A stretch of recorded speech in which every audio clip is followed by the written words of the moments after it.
we can reduce the incidence of cavities a lot. And so if we reduce the bacterial population, especially the aggressive ones, everybody has about 120 different bacterial species in their mouth, and probably only one or two of them are the bad guys. And so they tend to influence everybody else. Hey guys, welcome to the Healing Reset. This is where we focus on the whole body's ability to become balanced and to rebalance.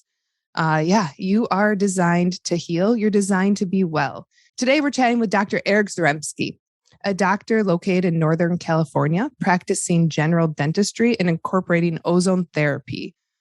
Today, we'll chat about how your yearly visit to the dentist could and should look different. Welcome to the show, Dr. Zaremski. Well, thank you so much for having me, Jess. It's an honor to be on your show.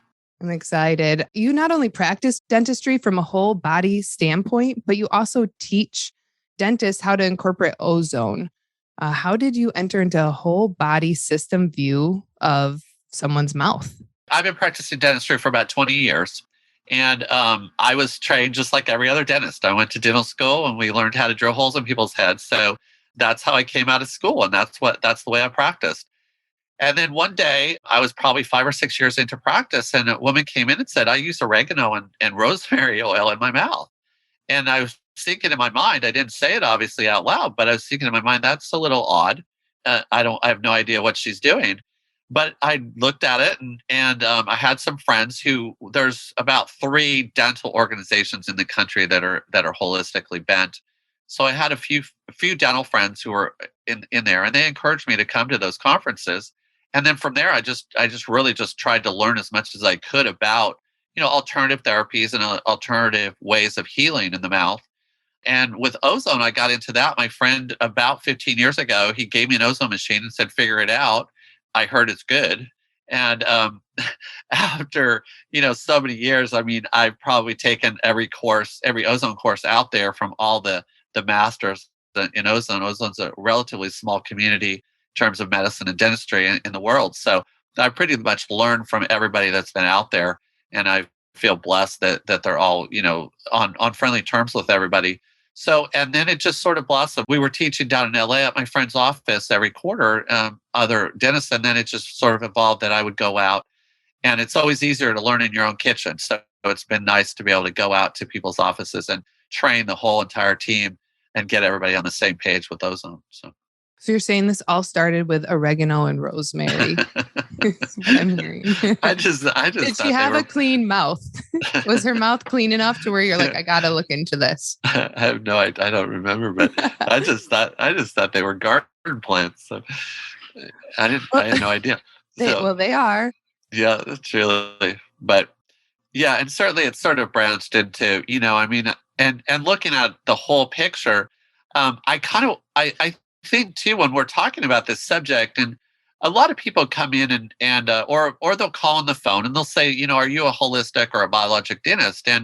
But my first question really is, what are you looking for? And I think that everybody has a different definition of what that means to them, and everybody has different desires. And I think one of the things that I wanted to delineate today was, what is a good definition of it?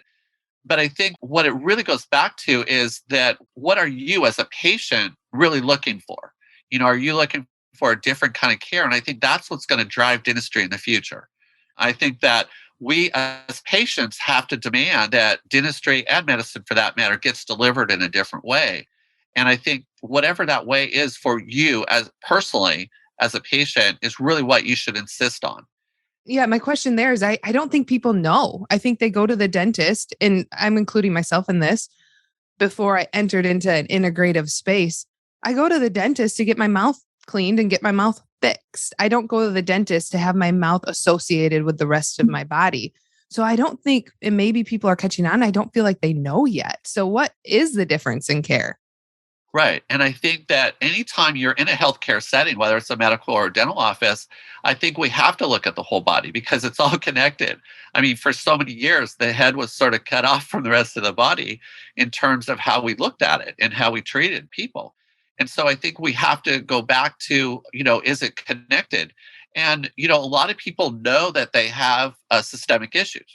people will have gut issues, or they'll have urogenital issues, or they'll have other issues in their body that they don't necessarily associate with. They think, okay, well, I have an arrhythmia, or I have digestive problems. And so it becomes sort of a singular issue. And what we have to do is, the upper first molar is connected to the gut. So if you have digestive issues, that's probably the first place to look. Is that tooth compromised in any way? The front incisors are hooked to the urogenital area. So if there's prostate issues, or if there's yeast infections, things like that, we have to start looking at those front teeth. Are they compromised in some way? Do they have root canals, or do they have metal crowns?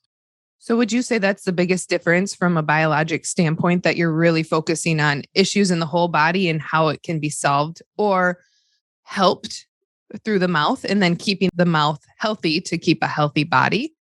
I think that's a great definition. I think that really sort of encompasses a lot of what it involves. And I think that it goes farther. If you're going back to, searching out, say you're searching out for a new dentist, and that dentist says, well, let's look at all your cavities, and we're going to drill holes in your teeth and fill them up. I mean, if that's what you're looking for, that's great. And if you're not, if you're looking for something that involves what you just encompassed, then I think you have to look farther. You have to just say, okay, next, and we're going to go interview somebody else. And I think it boils down to just interviewing that dentist or that dental office on their style of practice, and if they're open to, delivering the kind of care that you want. I don't think there's an episode that's gone by where I haven't said we have to advocate for ourselves as patients. Everyone has to advocate for themselves. And you ideally want to partner with us to get people better. And so I think that just speaks to that. When you say interview your dentist, you're advocating for what your body needs and the treatment that you trust. And I think everybody knows what's going on with their body. They may not know exactly what they need, but they know what's going on with their body. And everybody has intuition. They know when a situation is right for them and when it's not. And if it's not, just walk away. There's no hard feelings. It's nothing personal. It's just the style of care that you want. You just need to demand that, and you need to be firm in that demand. Mm-hmm. Absolutely. So with all that, we often hear gut health, gut health, gut health. Yeah. Do you think health truly begins in your mouth if you're talking about a relation to our molars, to our gut?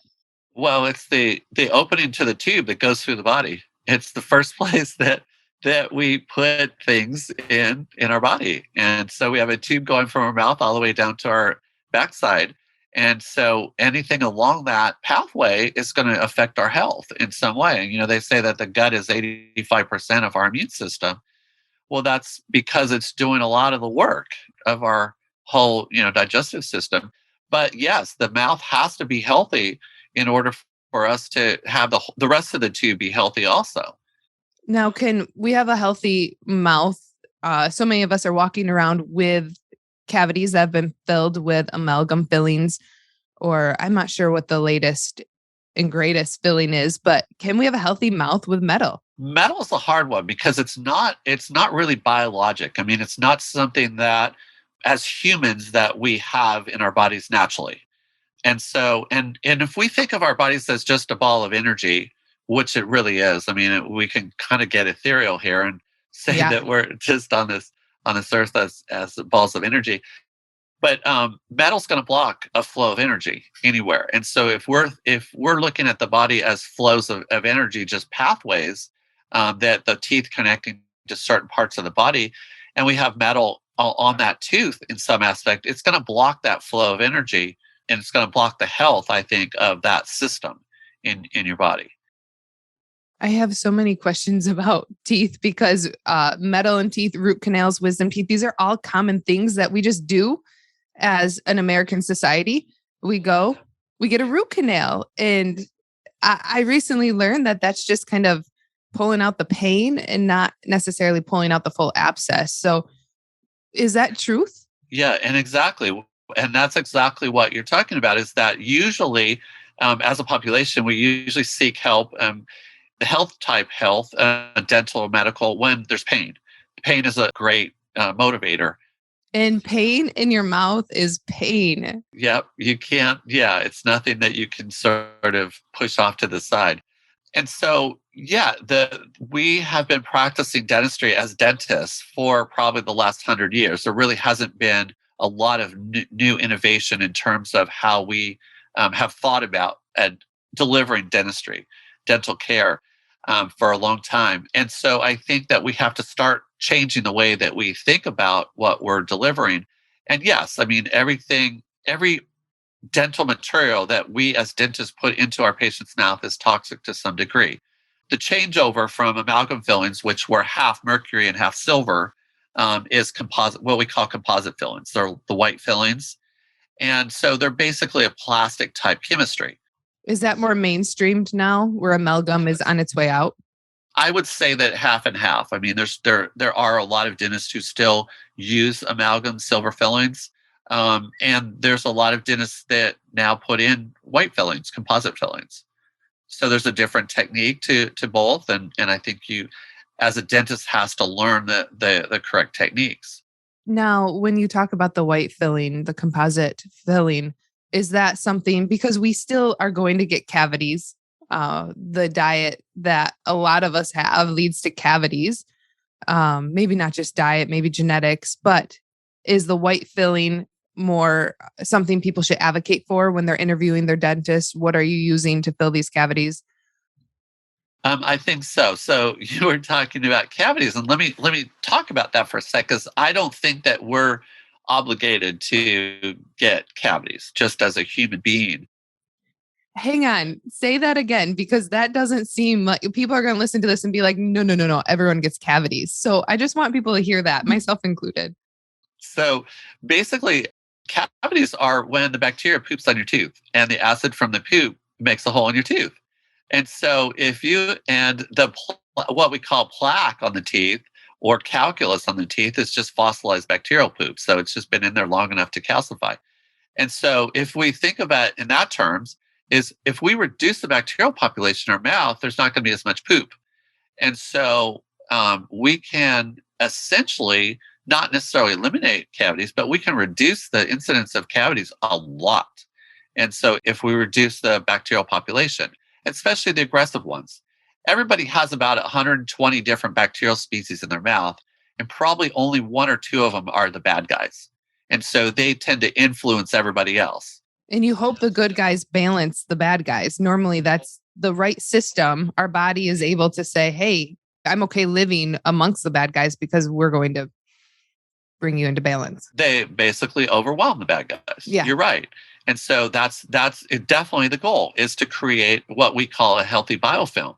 And a healthy biofilm is just where all the good guys overwhelm the bad guys, and now there's a good influence.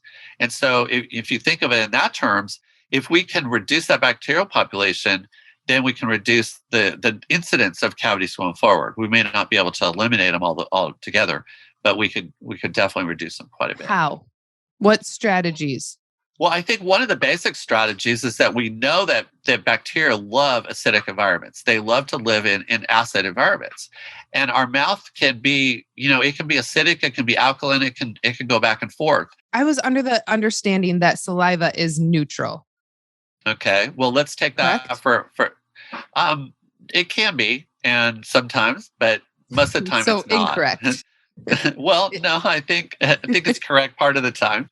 But I think depending on what we eat and how we treat our mouth can depend on a lot of what the pH. And everybody remembers what pH is they've taken the pH in their pool or their urine.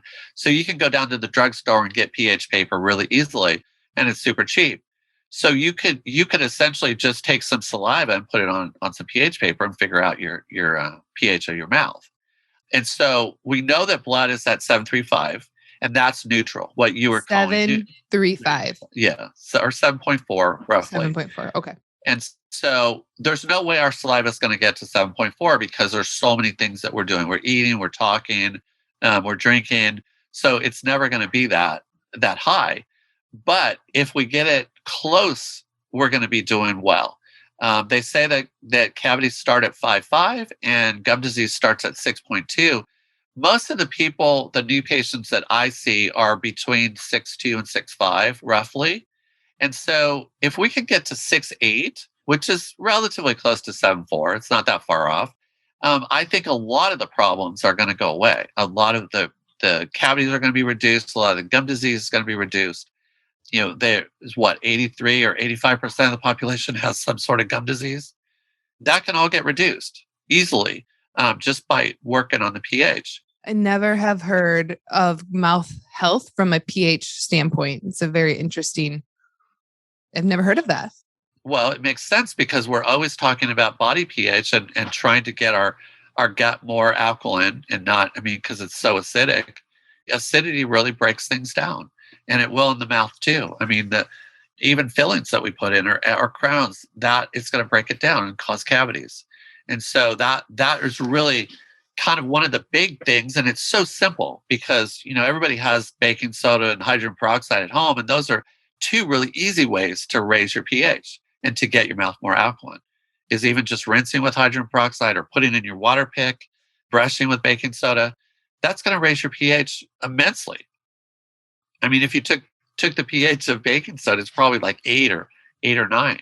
I got a water pick off Amazon. So everyone out there, is very obtainable. I put a little cap full of peroxide in the reservoir. Water reservoir, yeah. And then I do that a couple times a week. That's a good Awesome. practice, or that Awesome. is a... No, that's perfect. Yeah, maybe we get you doing it every day. That would be even more awesome. Yep, this might actually just hold me accountable to do that. That would be awesome. We talked about root canals in the biologic or holistic dentist, whole body perspective. What do you do when someone needs a root canal? What's that look like? Okay, so let's look at why we've diagnosed or why we treated with root canals in the first place. So if we look at the tooth as a structure, the outside of the tooth is enamel. And so it's almost like glass. It's pretty impervious to things until bacteria poop on it. And that acid just wears away. It takes a bit for it to get through that enamel, but it will cause it. That's what we consider a cavity. And the inside of the tooth underneath the enamel is what we call dentin. And that's almost like Swiss cheese. So it's really porous. They say that there's probably like 50,000 miles of pores in one tooth. What? So it's a lot of pores. And so bacteria are pretty tiny. And so they can hide in all these little pores really, really easily. So if we can get through the enamel, if the bacteria can get through the enamel and through the dentin, the very, very center of the tooth is where the nerve is. And the nerve is the size of thread. If you took a thread, from when your mom was sewing stuff, and that's the size of a nerve. And so you can imagine that tooth, there's a long way for bacteria to go to get to that center of the tooth. So that's when we typically need what's called a root canal. So when the bacteria gets in the middle of the tooth and infects the nerve. So, but that's a long process because it's got to go through the enamel, got to go through the dentin, and it's got to go into the nerve. And it's not just one bacteria touching the nerve. It has to go over time. The nerve can heal itself.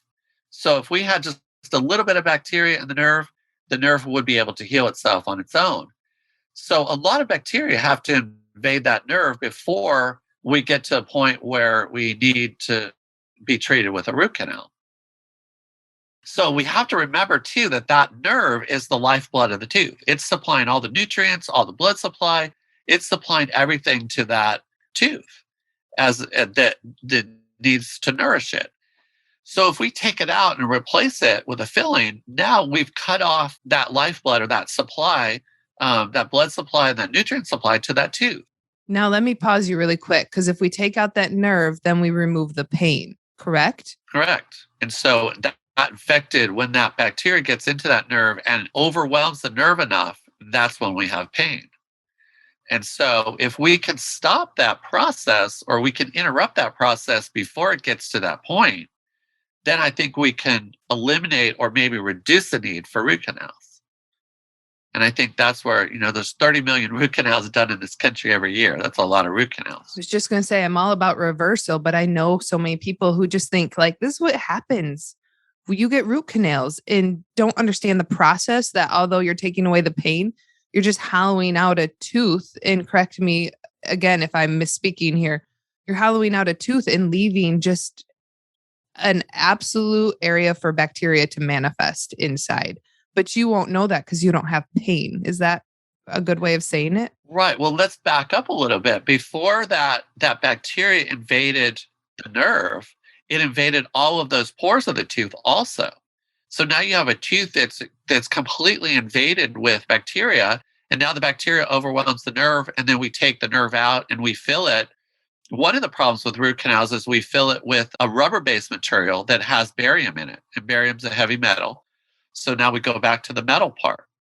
And the only reason we put barium in there is so that we can see it on x-rays.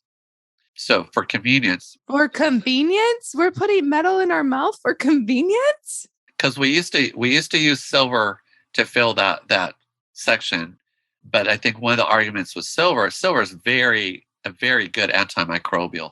So I think one of the arguments against the silver was that it didn't fill up the hole completely. But I think that I've seen silver filled root canals that have lasted 30, 40 years and with no problem. But going back to, trying to avoid root canals, I think that we need to interrupt that process. They say that the dental life cycle of a tooth is when it gets a small cavity and then a bigger cavity and then a crown and then a root canal. And then it gets cracked and we have to take it out and put an implant in. So that's a lot of activity for one little tooth. And so if we can interrupt that process when we first get that first cavity and say, okay, let's put things in there that won't allow that bacteria to progress. I mean, I think that's when we have to interrupt it.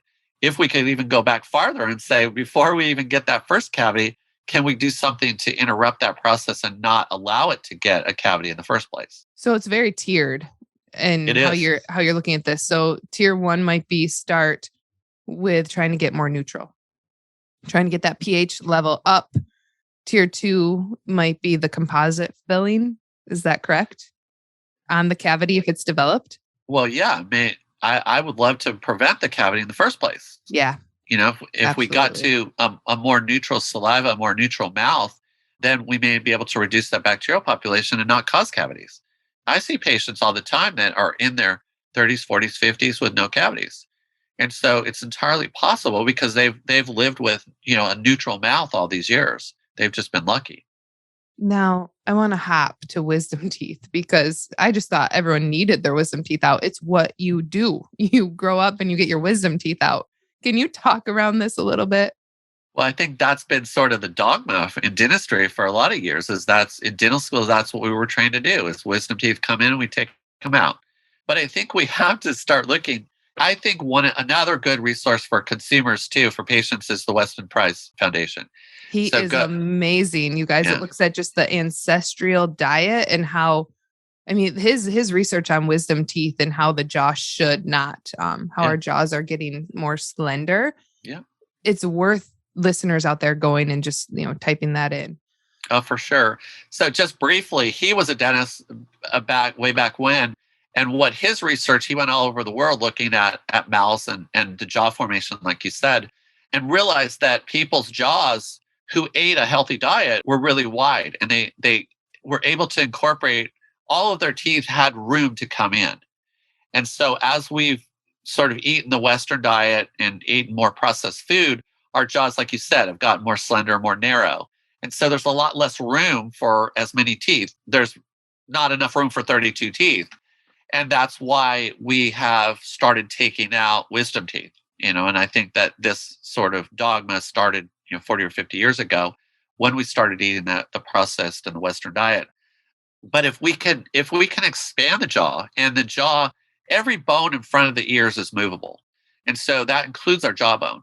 And so if we can expand, say we have an appliance and we can push the oral bone outward, it creates a bigger arch, and then we have more room for our teeth to fit in. So I think if we get a child who's 6 or 7 or 8, 9 years old, and we start expanding their mouth, by the time they get all their permanent teeth, all their adult teeth in, there's plenty of room for all their teeth. And that includes the wisdom teeth. So wisdom teeth don't typically come in until they're 16, 17, 18 years old. But if the jaw is expanded and there's enough room there by that time, then there's room for the wisdom teeth to come in. And there's no reason to take them out if they're functional and there's enough room and people can clean them. But when they come in sort of cattywampus and there's no room for them to come in, then yeah, there's not much choice but to take them out. So I guess one of my main questions is what do people do like me if they're already kind of screwed up, right? If they've already wrecked their teeth, what do we do? We're Oh, sitting here saying, I know I can bring my body into balance, but I've already had the root canal. I've already filled my cavities with amalgam fillings. I've already had my wisdom. I mean, I definitely have had teeth pulled, slender jaw. What do we do? and going back to that slender jaw issue too, is that the top jaw, the width of the top jaw. I just wanted to make this really this point. So, width of the top jaw relates to how big the airway is. So, if we can imagine the airway as a cocktail straw, it's pretty narrow. If we were talking about a fire hose, then it's pretty wide. And so, if we can expand that top jaw, then we can go from a cocktail straw to a fire hose, and we can breathe better. And so that, 60% of the adult population has sleep apnea. But in kids, what we have not recognized historically is that the breathing issues show up different ways. So bedwetting, asthma, grinding and snoring, ear infections, those are all airway issues. So if we were to expand that child's mouth, a lot of those issues would go away. I mean, Bedwetting? yep. I've Huh. yeah, I've corrected a lot of that just with expansion of the top jaw in kids. And how do So you do that? Is that with a metal the apparatus? no, it's not necessarily metal, but you've Or seen those pink retainers that we used to have as kids. yes. Our friends had them, and we can just split that down the middle, put a little expander in the middle of that, and expand over time. We're not doing it, tomorrow, but over time, over 3 months, 6 months, a year, we can expand that jaw to the point where they can breathe better. Bedwetting is they just can't breathe and they're too tired to wake up when they get the signal to go to the bathroom. So it's all tied into airway. It's And I a think, whole body look. You guys, our body oh, is so connected. It's totally. incredible. Yeah. And I think that when we're talking about, by the way, what the meridian of the wisdom teeth is the heart. So that's heart issues. And so I wanted to talk when people talk a lot about cavitations. That's what I was going to say because you remove the wisdom teeth and you can leave those cavitations. Right. So anytime a tooth is taken out of your mouth, there's ligaments that hold the tooth to the bone and to the gums. And so if those ligaments are not cleaned out and there's bacteria there in that area, the bone's going to heal over and it's going to sort of encapsulate that bacteria. And so that's what a cavitation is typically defined as. Healing, encapsulating bacteria equals cavitations. Correct. The solution for that has been historically to go in and open that area back up, clean out all that bacteria, and let it heal healthy. So that's typically what a cavitation would be. And that can affect the body health just as much as metal can or as root canals can. It can depress that system, and that's the heart meridian on the wisdom teeth. So any type of heart issue. And underneath the tongue, where it's supposed to be pink, if it's purple, that's circulatory issues also. So that Totally has want to look at my tongue right now. Hey guys, if you're so listening, just check out your tongue. Is it pink or purple? so the yeah, underneath, if you pick up your tongue and that floor of the mouth, if it's pink or purple, down the middle of the tongue, if you're looking at the top of the tongue, that's the gut. So if you have a crease down the middle of your tongue, that you have gut issues. The sides of the tongue are the liver and the kidney and the gallbladder. So if they're enlarged or if they're swollen, that's all those issues. So we can see a lot. We can kind of look at a lot of different body systems and different body organs just by looking in the mouth. It's just incredible. I know I said that before, but that is just incredible. So, for those of us who have quote unquote wrecked our teeth, obviously there is hope from this conversation, but you're Oh, of saying you can course. go in and actually open up the cavitation. Yeah. There's Well, things that we can do, steps we can take. right. People, not everybody has cavitations, and you're talking about root canals or silver fillings or things that a lot of people do have. Well, it didn't happen overnight, so it's not going to get corrected overnight. But I think that to have a global plan is to say, okay, I'm going to go in and I'm going to work with a dental provider to figure out a global plan and how long that takes, whether it's a year or 2 years or 5 years, it doesn't really matter, but you're going to be much more healthy after you take care of all that. But I think you have to look at it stepwise, and I think you need a professional to look at it and say, okay, what makes the most sense to start with, and then what makes the most sense to end with in terms of that plan. But I think everybody needs a plan, and you're not just going in and saying willy nilly, I'm going to just, fix that or that. From my understanding, not all dentists have a cone beam scan. Is that how you would diagnose a lot of these things? Is that something our listeners should be asking? Okay, so what a cone beam is, or a CB, what they call a CBCT, is a three-dimensional X-ray. So traditionally, when you've gone into the dentist and they've taken X-rays, they've been two-dimensional X-rays. And they say that you can pick up about 50% of what's true and real from a two-dimensional X-ray. Well, if you have a three-dimensional X-ray, then you can move around the X-ray in all different aspects and be able to see everything, all aspects of what's going on in that tooth or in that jaw.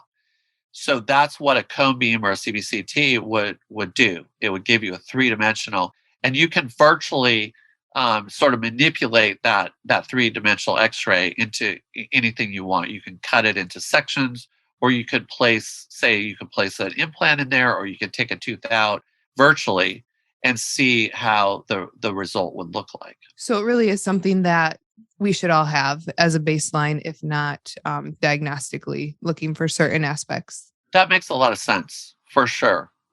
Yeah, I'm not forcing everybody to do it, Yeah. but I think for sure it does make a lot of sense because you get a lot more information, and between you and the dentist, you'll be able to figure out a much more healthy game plan going forward with the three-dimensional look. Now, before we end, one thing I wanted to talk to you about is ozone. You've been coined an ozone enthusiast. You teach other dentists about ozone. Can you explain the role of ozone in the mouth? Well, we have a lot of tools in dentistry. We have lasers now, and we have a whole bunch of other things. And so I think that's one of the things that I wanted to encourage the listeners about too, is that dentistry is not just the drill and the shot anymore. There's so many different ways that we can treat people and so many different tools that we can use. So ozone just becomes another tool. So ozone basically is O3. So we learned in high school chemistry that oxygen is O2. So we're basically just adding another O1 to an O2 to make O3. And so, oxygen's very stable and ozone is very unstable because we're adding another oxygen atom to that molecule and creating a really unstable. And that's what ozone is in the environment. So it's really unstable. It wants to partner with some other stuff. So when we throw pollutants up in the air, the ozone grabs the pollutants. And that's what creates the holes, because then that ozone is all used up, grabbing onto those pollutants. Well, in dentistry, we're not using air. We're using 100% medical grade oxygen to generate the ozone that we put into people's mouths. So it's pure ozone, it's pure oxygen. And so essentially what ozone will do is kill bugs. And so bacteria and fungi have cell walls. It will break the cell walls, and so they're dead immediately. There's no way for them to mutate or to reproduce at that point. Viruses are not living, but they'll reproduce, and ozone's going to interrupt that reproductive process. So all pathogens, no matter what they are, will be inactivated or killed by ozone. And so when we look at the mouth, and we were talking about bacteria earlier, well, there's also fungi and viruses in the mouth too that we don't notice and we don't pay attention to, but it will kill essentially all of that. And so what we were talking about, creating a healthier biofilm earlier. So the beauty of ozone is we can go in and we can kill bacteria, and then we can allow the good bacteria to grow back because we know it grows back faster than the bad bacteria. So now we're creating a healthier biofilm.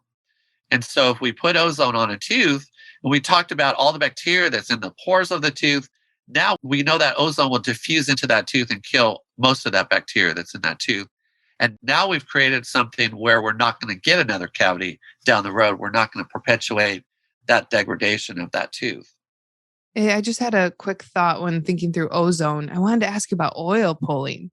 So can we segue really quick? Is oil Of course, pulling? yeah. So what oil pulling traditionally in the Ayurvedic medicine type protocols was something where we use sesame or coconut oil because it's sticky, and that the bacteria would sort of be stuck to those oils, and then we would be able to swish it around and essentially reduce our bacterial load and then just spit the oil out. And so we're taking the bacteria out of our mouths. Well, we're using just regular coconut or sesame oil that you could get at the store. When we're talking about ozonated oils, yes, we're using those. We can use olive oil, sunflower oil, any vegetable oil is fine. And the ozone will actually bind to the fatty acid chain of the oil. So it actually will become stable as an ozonated oil. You don't necessarily need to use ozonated oil to oil pull. You could just use regular oil because the whole idea is that it's going to stick to those sticky oils anyway. The idea behind ozonated oil is going to kill the bacteria. So if you're putting ozonated oil into your mouth, say you're going to take a little brush and put it on your gums, or you have an Invisalign tray or a mouth guard and you put it inside and it goes onto your gums, it's going to kill the bacteria that it contacts with. So now you're going to reduce the bacterial population in your mouth also with the ozonated oil. And that's what the beauty of the ozonated oil is. It will also help heal things faster. So if you have a cut or a scrape or a cold sore in your mouth, it's going to heal that much faster, probably 3 or 4 times faster than it would normally for your body. So even outside the body, if you have a cut or a scrape, or your daughter falls down and scrapes her knee, we can put ozonated oil on it. It's going to heal a lot faster. It's also going to take away the pain. So if people have gum surgery or they have a tooth taken out, like the wisdom tooth, now we can put ozonated oil in there and it's going to reduce the pain and it's going to heal so much faster. Why is ozone not mainstreamed? Historically, what's happened is that we started using ozone in dentistry in 1932, and it was used in medicine from before. In the 1890s, they started using it. So it's been around a really long time. In 1934, I think for political reasons, they banned all alternative treatments in this country, in the United States. And so from 1934 to 1994, when there was the court decision, the Atkins decision in New York, sort of the decision said that if we as a practitioner felt that it was beneficial and the patient consented to it, then it was legal as a treatment. So that kind of brought ozone back into the fold. And that was only, you look at it, that was only 25 years ago. So we've been using ozone in this country then in these past 25 years. So it hasn't really been mainstream, so to speak. And so, all the 200,000 dentists in this country have been trained to drill holes in people's heads. Well, that's how we have dealt with dental disease.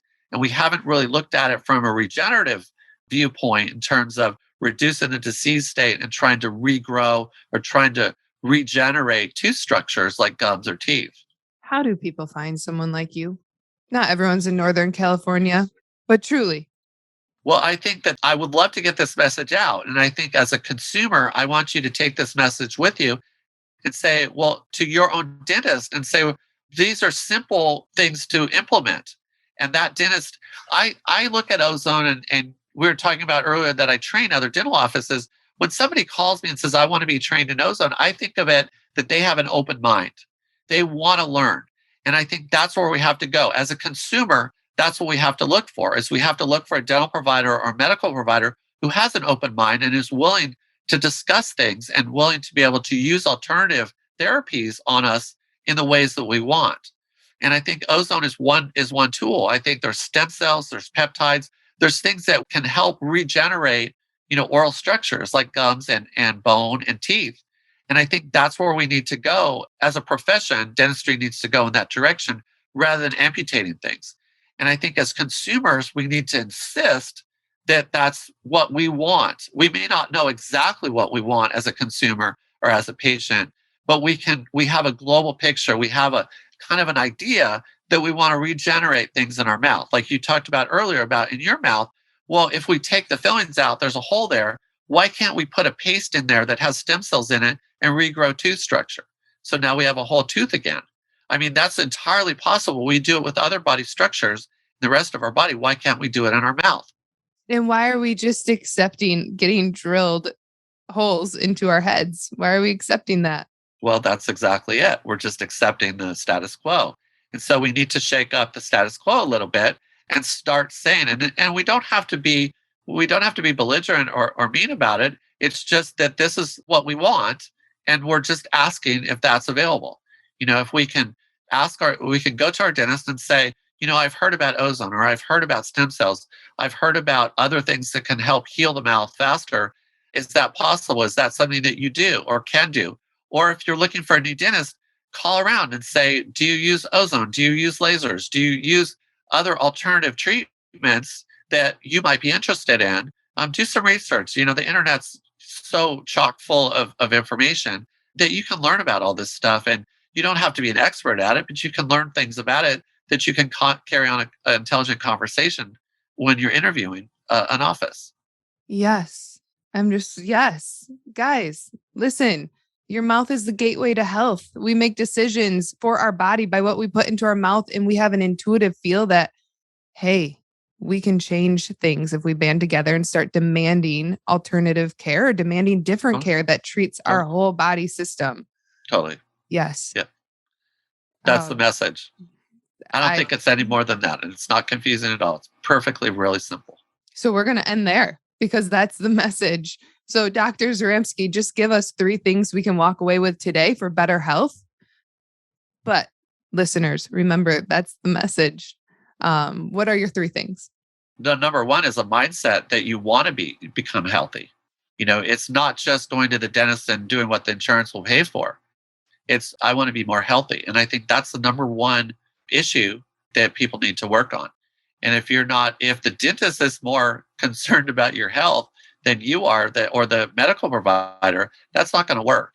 So I think as consumers, we need to look at it and say, okay, is that a priority in our lives? I'm not saying that you have to go out and run 5 miles a day and eat a keto diet, but I think diet and exercise do play a part in it. And so how much are you going to commit to your health in terms of your psyche and overcoming the habits that we've had for so long? And I think that's the number one thing. And searching out people that can help you, searching out dental providers or medical providers that can help you in that aspect. In this country, medicine's very allopathic. Medicine is take a pill and things will go away, or we'll take another pill for the side effects of the first pill. Well, let's find somebody that can look at the root cause of what our systemic issues are. So let's look for a dental provider who is looking at more of the root cause of things and can actually work with a medical provider to create more health in your body. And I think that's a big thing. And that's what I would love for all patients to do, is to really search out sort of a team that they can work with to create health in the mouth and in the body. I think that's so important. And I think number 3 just goes back to the diet and exercise. I mean, really look at what you're putting in your body, because we talked about earlier, that's the first part of the tube that, it comes in contact with food or with anything else, with the environment. So make sure you're putting things in that agree with your body. And, if you have gut issues, find somebody that can work on that and really kind of fine tune that with the diet and with exercise for that matter. Get out and even just walk around the block maybe, or just get some fresh air. There's a lot of things, yoga, there's plenty of things, meditate. There's plenty of things that we can do to make our bodies more healthy. Well, with that, thank you so much for being on and sharing your wisdom today. We Yeah, that appreciate was everything fun. you're doing. Yeah, that was fun. Good. Well, thank you so much. Thank you.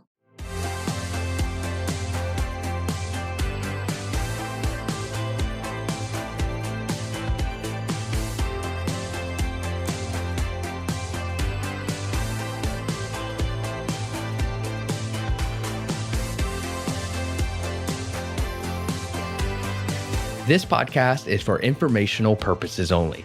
Statements and views expressed in this podcast are not medical advice and have not been evaluated by the FDA. Opinions of guests are their own, and this podcast does not endorse nor accept responsibility for statements made by guests.